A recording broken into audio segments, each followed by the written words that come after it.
All right, so welcome back. This is the last new lesson of the year. All right, so last day for notes, like you've done it, just, hang in there. Today you are going to learn how to solve quadratic equations that, like, let's just say you couldn't factor it. Like when we were factoring, you would say prime. Okay, however, for equations, prime is not an option. Okay, for equations that you are trying to solve for, if you can't factor it, you would use the quadratic formula. Now, this is something that you are going to have to memorize the quadratic formula. And something that I'm going to ask you to do tonight, tomorrow, is like I would get on like YouTube, Google, like creative ways to memorize the quadratic formula. There's really a lot of songs out there, there's a lot of fun things because the high school is going to expect that if they ask you to use the quadratic formula, you know it. So ready? Here we go. Quadratic formula. X equals negative b plus or minus the square root of b squared minus 4ac all over 2 times a. All right, it's actually, once you memorize it, it's just a matter of plugging in the numbers using the formula. Now, when you have your equation set up, just like you did in the last section, you had it set equal to 0, you still do the same thing. The number in front of the x squared or y squared or whatever is the a. The number in front of the x is the b, and then just the plain old number is the c. And so you will fill in those numbers all into the formula and then solve. Okay, so let's take a look at this first equation. X squared plus 4x minus 7 equals 0. All right, so first we're going to figure out what does a equal, b equal, c equal. All right, so like look in front of here. A is 1. B is 4. C, negative 7. Okay, now it has to be in that order. You've got to look at the numbers. All right, so now you're going to plug it in the formula. X equals negative B. So negative 4 plus or minus the square root of b squared, so 4 squared, minus 4 times a times c, you almost just need to keep repeating the formula, all over 2 times a, so 2 times 1. All right, so now you just kind of start doing the math, and you are definitely going to need a calculator here. All right, so you have negative 4 plus or minus the square root of. Now you just do order of operations. 16 plus 28 all divided by 2. So negative 4 plus or minus the square root of 44 all divided by 2. So now remember, last section you had two answers, x equaled this and this, because remember it's a parabola. Okay, so you're looking for the two places it crosses the x-axis. All right, so negative 4 plus square root of 44 divided by 2, and negative 4 minus square root of 44 divided by 2. Now here's where you're going to have to play around with your calculator. All right, some of you might have to go backwards, and you might have to plug in square root of 44 plus negative 4 divided by 2. And then on the next one, you might have to put in square root of 44 negative, and then put in the negative 4. So I need you to mess around with your calculator and your signs. If you have calculated it correctly, you should get 1.32 and negative 5.32. Okay, so probably this one with the negatives is the one you've really got to make sure. And like I said, you might have to put in the square root first in your calculator because your calculator doesn't do order of operations. So please mess around with your calculator to make sure you can get these two answers. All right, so let's try another one. Okay, x squared plus 25 equals 10x. All right, you should notice on this one, it's not set equal to 0, so you would need to move the 10x. You would subtract the 10x plus 25 equals 0. Now you can figure out A equals, B equals, C equals. A is the number in front of the x squared, a 1, a negative 10, and a 25.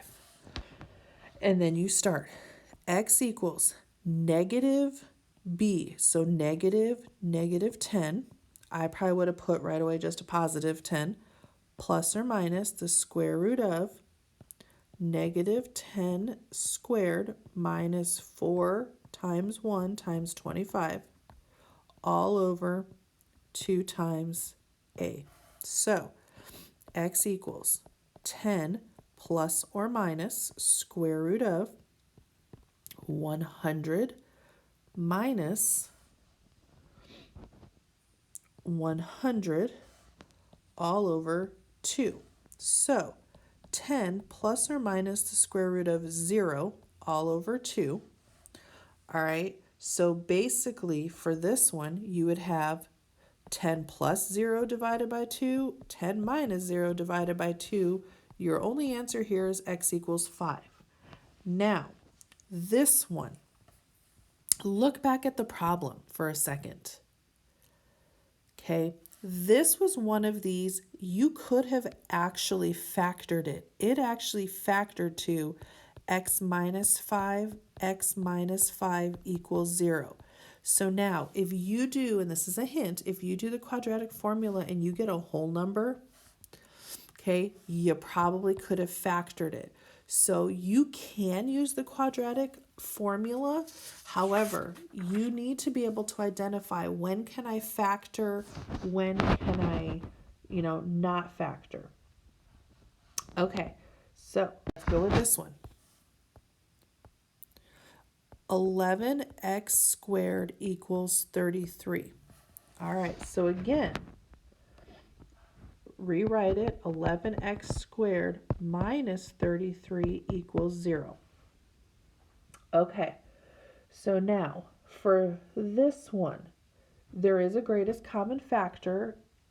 If you forget the greatest common factor for quadratic formula, it will still work. Okay, your numbers will just be bigger. So let's just say, okay, we messed up. We just started.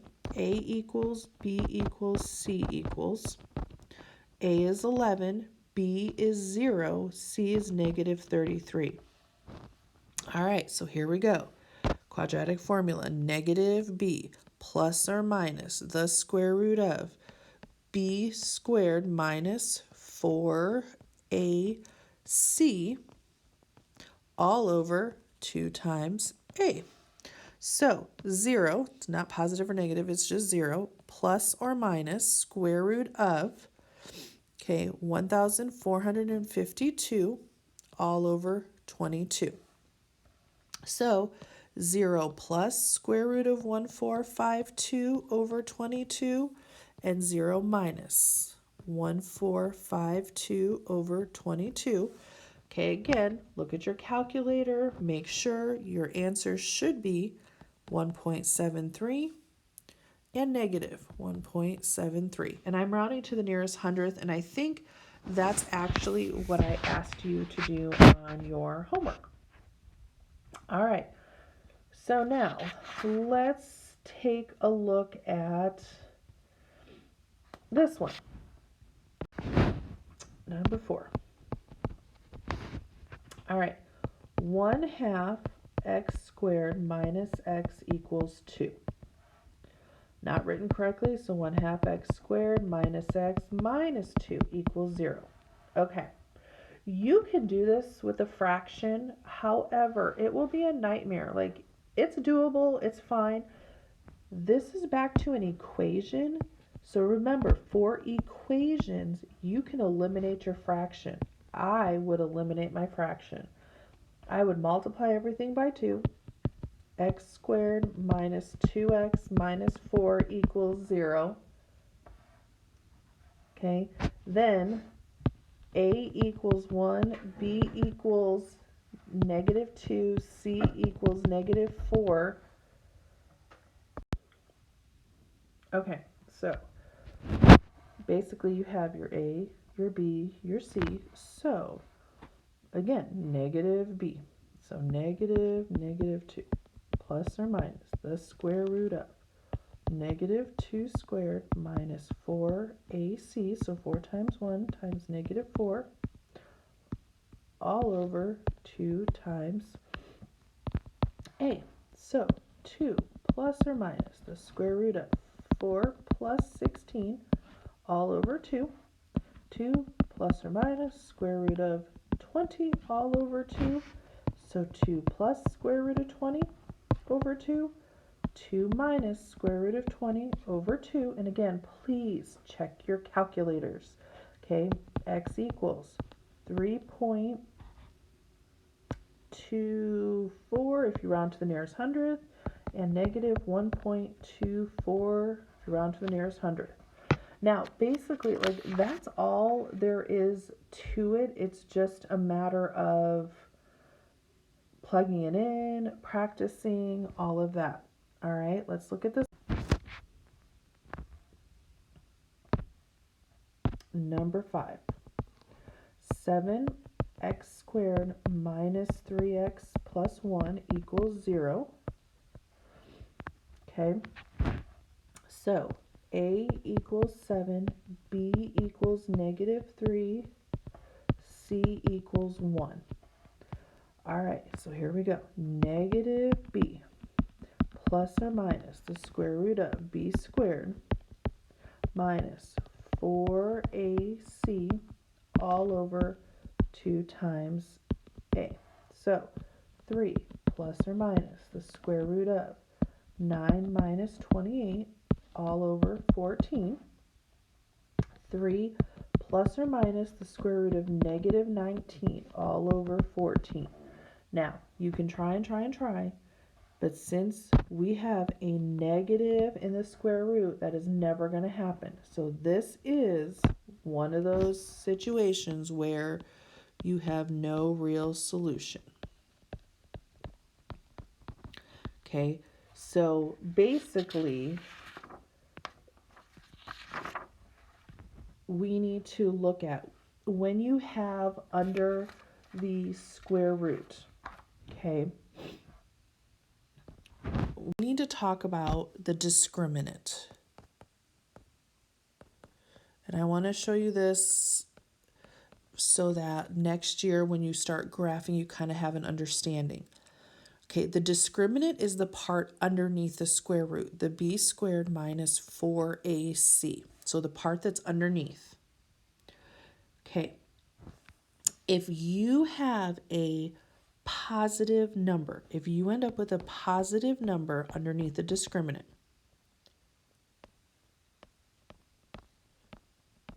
okay, positive number, like we did on problem number 1, we did on problem number 3, 4, okay, it was a positive number.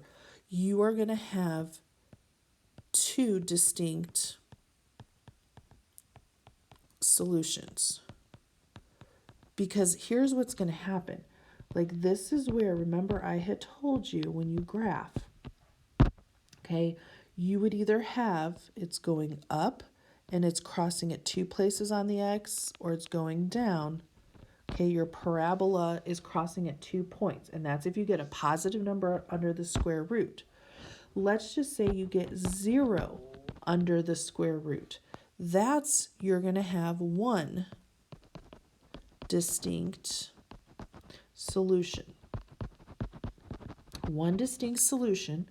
If you have 0 under the square root, what's going to happen is when you go to graph your parabola, it's only going to touch at one point, whether it's opening up or down. It's going to be like basically your vertex of your parabola will be touching.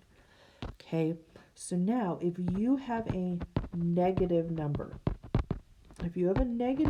underneath, okay, that's where you have no real solution. And here's what happens with this. So you go to graph your parabola, and it's no real solution because you still have a parabola, but it's like never touching the x-axis. It's just in one of the quadrants, either going up or down. All right. Now, tonight you have some problems, or today in the book, I need you to practice. I need you to make sure you can work your calculator. I need you to, check your answers, do all of that. And then the next couple days, we're just going to be practicing the solving. Okay? All right. Bye-bye.